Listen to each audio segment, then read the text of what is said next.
Akijibu hoja za wabunge walizochangia kwa takriban siku mbili za mswada huo, Waziri wa Fedha na Mipango Mheshimiwa Dr. Philip Mpango amesema hatua hiyo itapunguza malalamiko ya wananchi kuhusu taasisi hizo zikiwemo TBA, TEMESA na Shirika la Nyumba kutoa huduma kwa gharama za juu kuliko bei ya soko. Serikali kupitia ibara ya 38 ya mswada huu imeweka utaratibu utakaowezesha kuandaliwa kwa kanuni zitakazoweka utaratibu mahususi wa ununuzi utakaofuatwa na taasisi hizi na kuziwezesha kupata bidhaa na huduma kwa bei nafuu na hivyo kuwawezesha kuuza huduma au bidhaa wanazozalisha kwa bei ya soko. Wakichangia mswada huo, baadhi ya wabunge wamepinga marekebisho ya serikali ya kutaka kuondoa kamati za mipango na fedha katika halmashauri na kusisitiza hatua hiyo itasababisha upotevu wa fedha kutokana na ukosefu wa usimamizi. Ukiondoa kabisa kamati ya mpango na fedha, na wao ndio wenye fedha za halmashauri na bajeti hii ambayo tumeendelea kuijadili, tumeendelea kumalizia sasa, serikali imetenga fedha nyingi kwenda huku, haki ya Mungu sasa zitakwenda kuliwa. Sasa tutakuwa tulichokifanya hakipo. Niombe sana Mheshimiwa Naibu Spika kwamba waone uwezekano kabisa wa kamati hii ya mipango na fedha, kama ilivyo mpango mwenyewe. Waziri wetu aone uwezekano wa kwamba kamati hii ni vizuri ikapitia.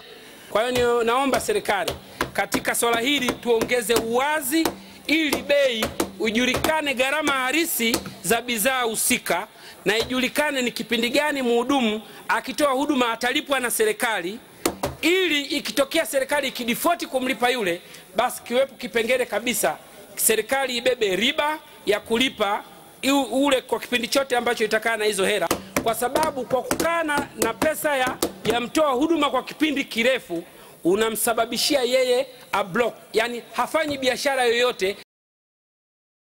Aidha, wakati wa bunge lilipokaa kama kamati, mjadala mzito ulibuka baada ya mwenyekiti wa kamati ya budget Mheshimiwa Hawa Ghasia kutaka swala la ununuzi wa vifaa vya dharura ikiwemo vya kuokoa maisha liwepo kisheria baada ya serikali kuliweka katika kanuni. Kwa Mheshimiwa Mwenyekiti, naomba wajumbe waniunge mkono, kwa sababu wakati mwingine mtu ukisema zile family planning item hawazioni kama ni emergency procurement, lakini kwa mama ambaye anafuata uzazi wa mpango, ukimcheleweshea zaidi ya miezi 4, ukiona kwamba hizo item hazina umuhimu, maana yake utamsababishia unwanted pregnant.